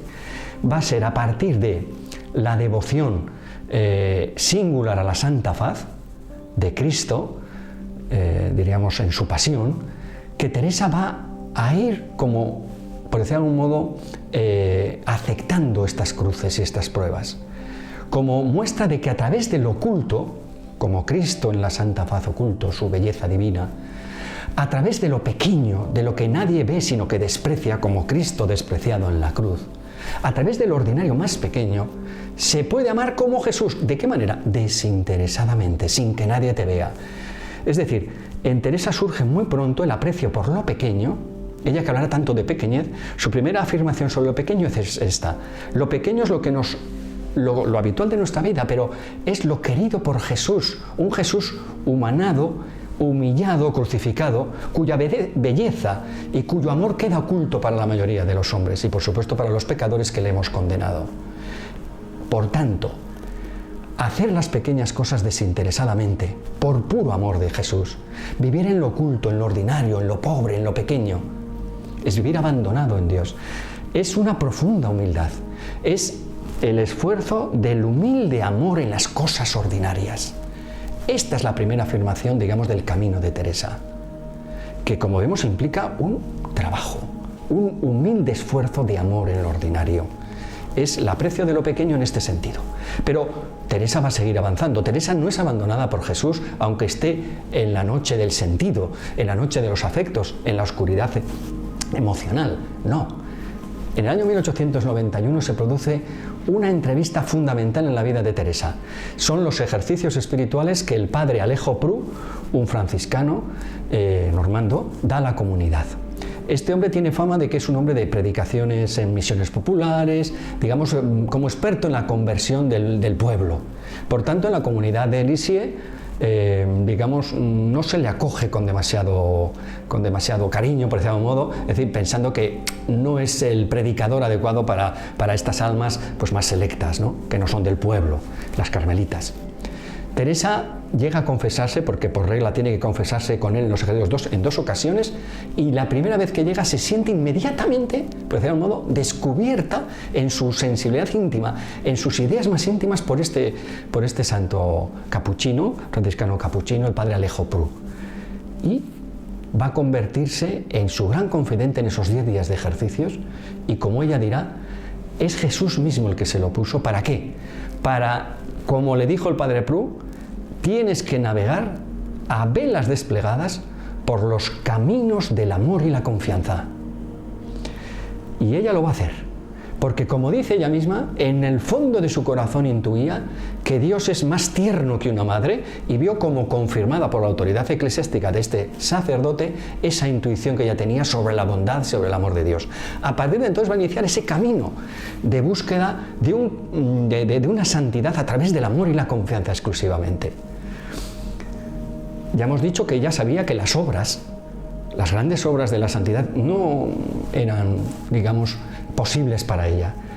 Descubre progresivamente que Dios le gustan nuestras pequeñas obras, que se ha hecho muy pequeño, pero le falta algo todavía fundamental en el camino teresiano, en su doctrina.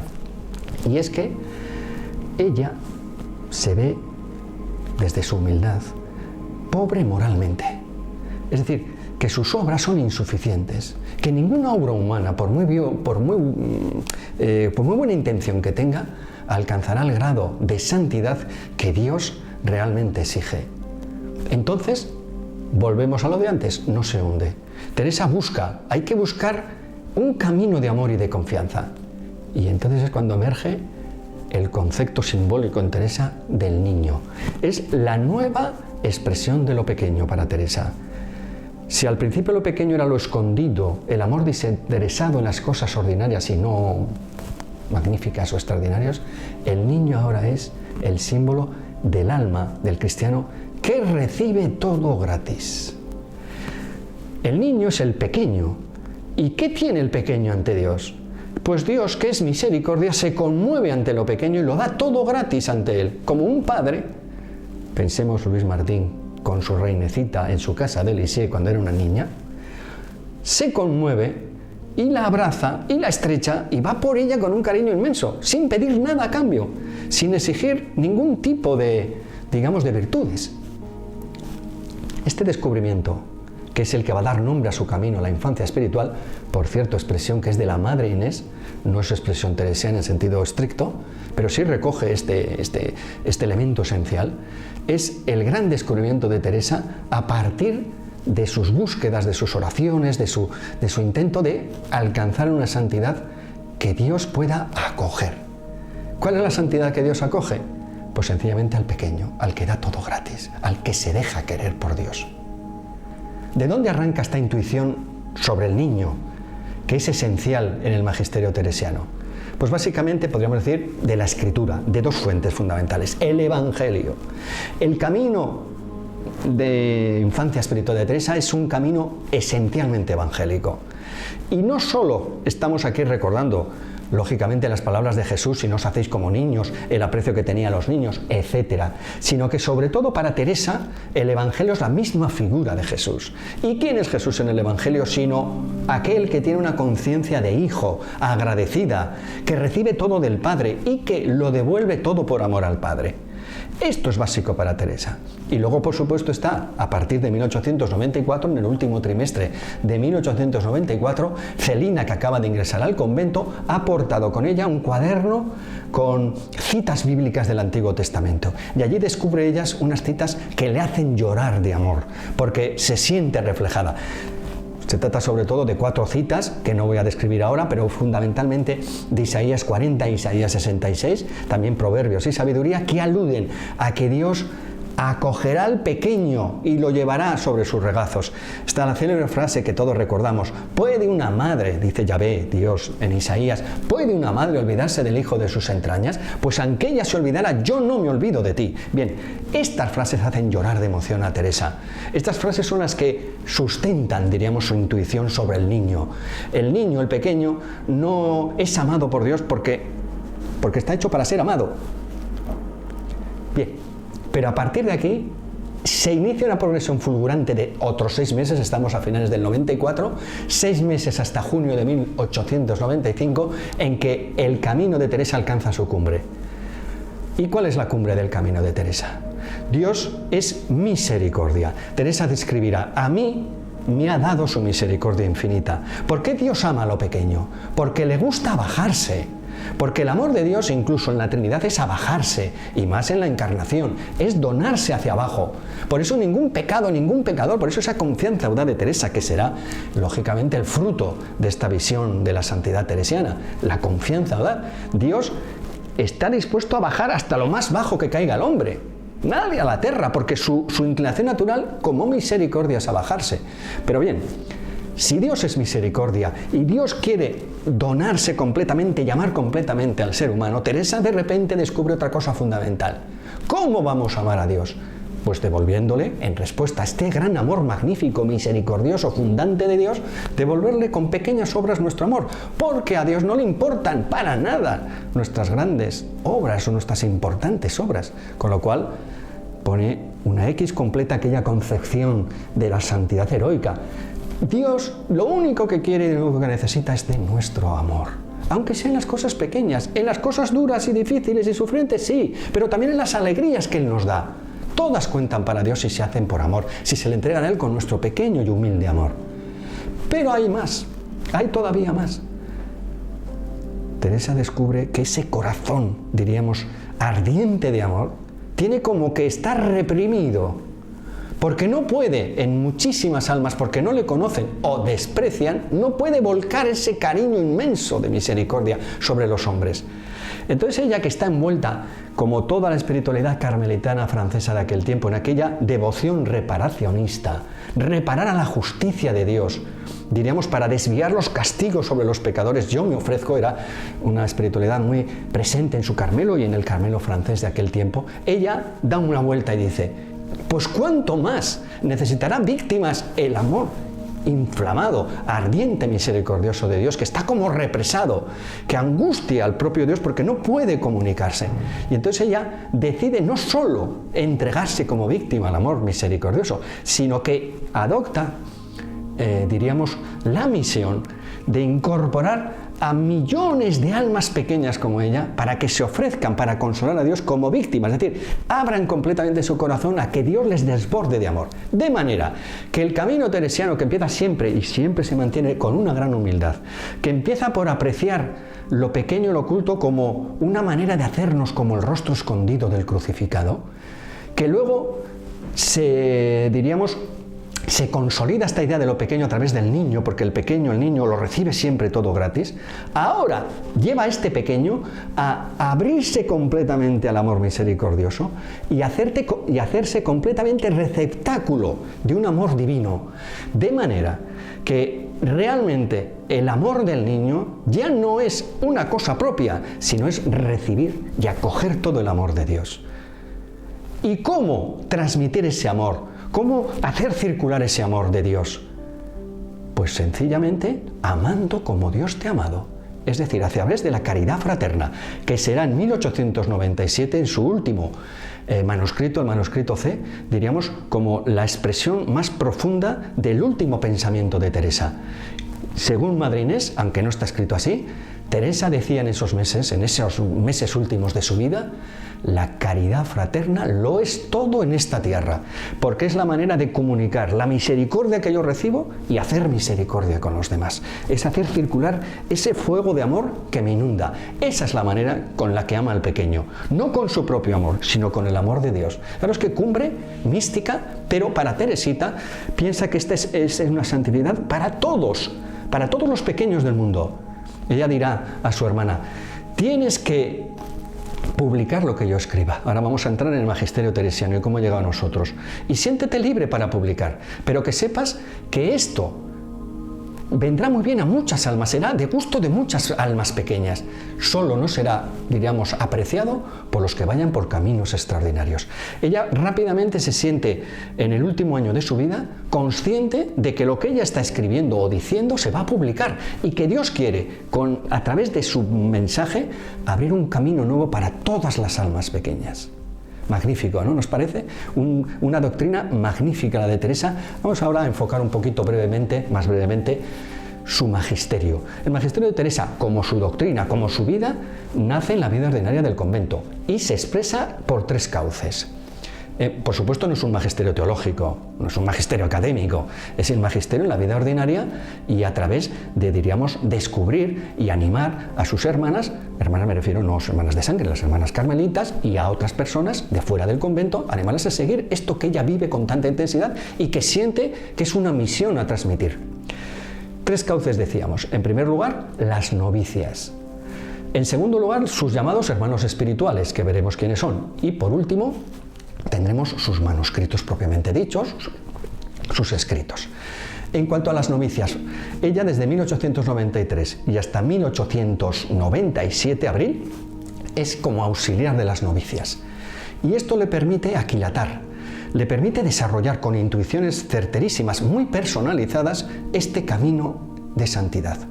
Al hilo de las dudas, al hilo de las correcciones, ella no es una maestra oficial, no puede hacer discursos, no puede hacer conferencias. Ella simplemente anima, estimula, corrige, está cercana a sus novedades y ahí transmite, como consta por los procesos, su caminito.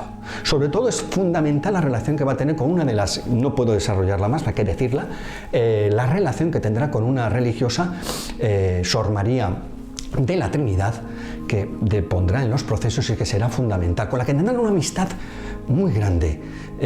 Tanto es así que a ella comunicará dos cosas muy íntimas que no comunican a sus hermanas de sangre que están en el convento. La primera, hemoptisis, en abril de 1896, le comunica a ella en secreto.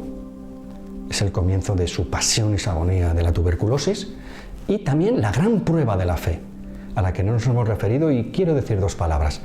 Teresa va a sufrir primero moralmente mucho en el convento, pero ella no conocía el sufrimiento físico. Lo va a conocer a partir de 1896 con un proceso de deterioro tuberculoso terrorífico, terrible, terrible, y no digo más.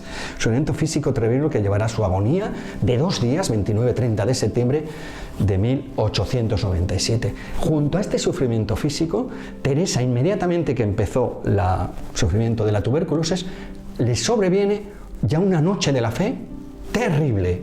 Si hasta aquí ha vivido una noche del sentido, de la falta de emoción espiritual, la aridez espiritual habitual, que seguirá hasta el final de sus vidas, ahora empieza para ella la noche más profunda de la fe.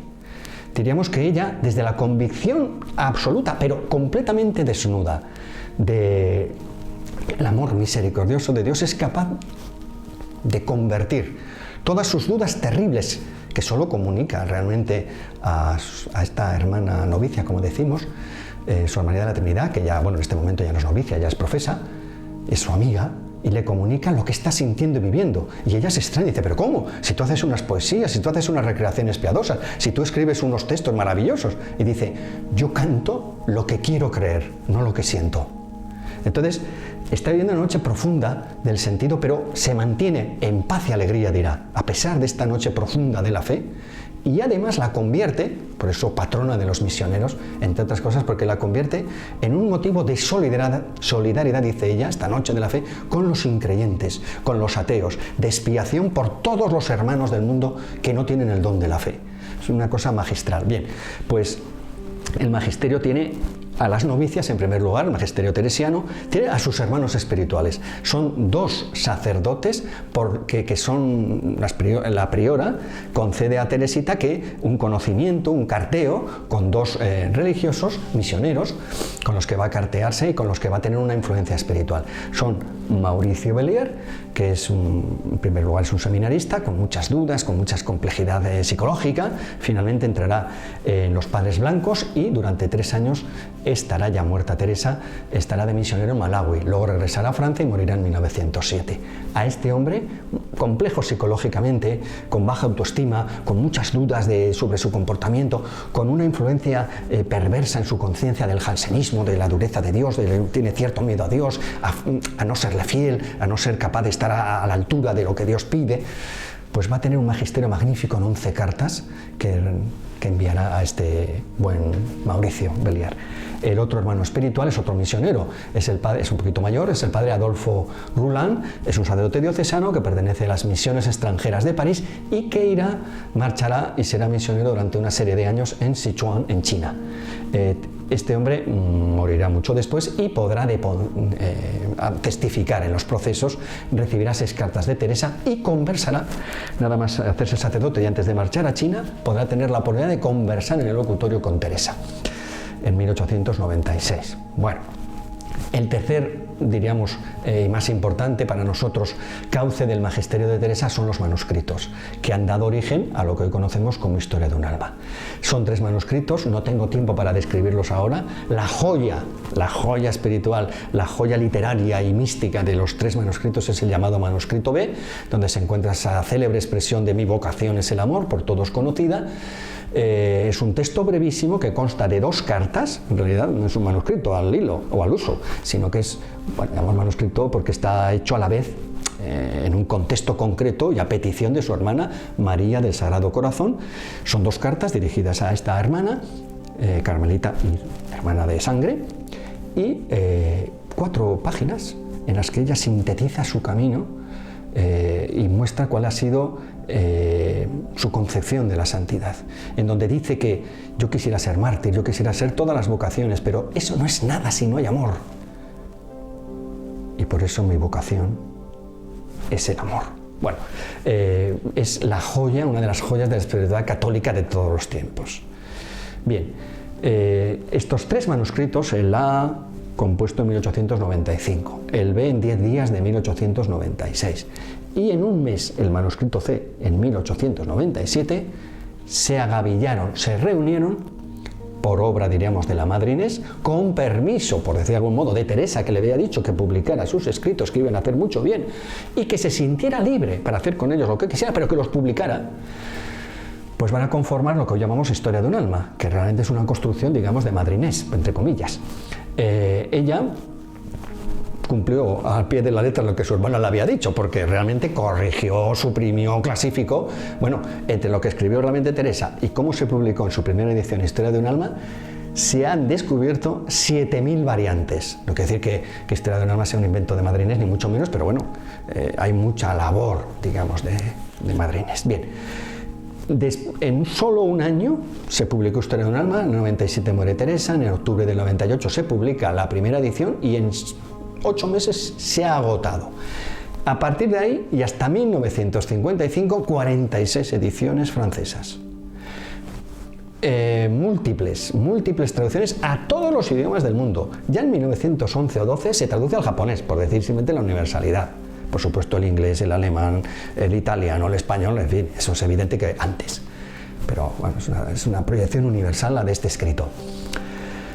En 1955 se hace la primera, bueno, se publica en 1957, realmente la primera edición crítica y completa de lo que era el manuscrito, los manuscritos autobiográficos. A partir de entonces, la Historia de un alma que hoy conocemos se titularía Historia de un alma _ manuscritos autobiográficos, y se le ha quitado todos los añadidos y correcciones que hizo Madre Inés y diríamos nos encontraríamos con un texto más teresiano, más estrictamente, vamos, con el texto que hizo Teresa, ¿no? O con los, bien. ¿Y qué más deciros? Bueno, hay otra gran obra que nos muestra Teresa de una manera magnífica en sus últimos meses de vida, de abril a septiembre del 97, que se llama Últimas conversaciones. Nos da a conocer muchos rasgos que a veces de Teresa no conocemos suficientemente. Una Teresa muy enferma ya, su agonía tremenda, su sufrimiento físico de una tuberculosis súper avanzada que conduce a una muerte terrible. Pensemos que en aquel tiempo no había los medios médicos que hay hoy, y a más, aunque a este tipo de enfermos si se podía, se solía usar morfina, en el Carmelo no se usaba. La mujer murió pues con una asfixia y con todos los procesos de deterioro intestinal, de circulación de una tuberculosis avanzada, tremenda. Bueno, el sufrimiento físico fue, como digo, increíble. Bueno, vemos en esas últimas a esta mujer enferma, muy enferma, pero también conoceremos una Teresa bromista, rasgo que ya había señalado Madre Gonzaga y que tal vez en Historia de un alma no se vea tanto. Mujer que hacía lo mismo reír que llorar. La vemos bromista, la vemos por supuesto orante, la vemos sencilla siempre, la vemos sublime en otros comentarios y magnífica, no sé, es un retrato calidoscópico, magnífico de Teresa, pero bueno, por supuesto, y con esto termino, sin entrar ya a detallar cómo se publicó y cuál fue el deambular de estos y cómo se llegó a componer las últimas conversaciones, pero en fin, mi gran invitación final, espero que hayamos descubierto la grandeza y la cercanía y cómo realmente es una figura que Dios ha puesto a nuestro lado, Teresa de Lisieux, como una gran guía para nuestro camino de santificación. Y por eso os invito que os sumerjáis en este magisterio de Teresa, que es tan fascinante, fundamentalmente leyendo o releyendo Historia de un alma. Estoy seguro que nos va a defraudar y que vais a descubrir en este aquí y ahora vuestro una frase, un estímulo, sin duda alguna, para vuestro deseo y vuestro cultivo de la amistad personal con Jesús, que es la clave, amor, del camino de Santa Teresa del Niño Jesús. Muchas gracias.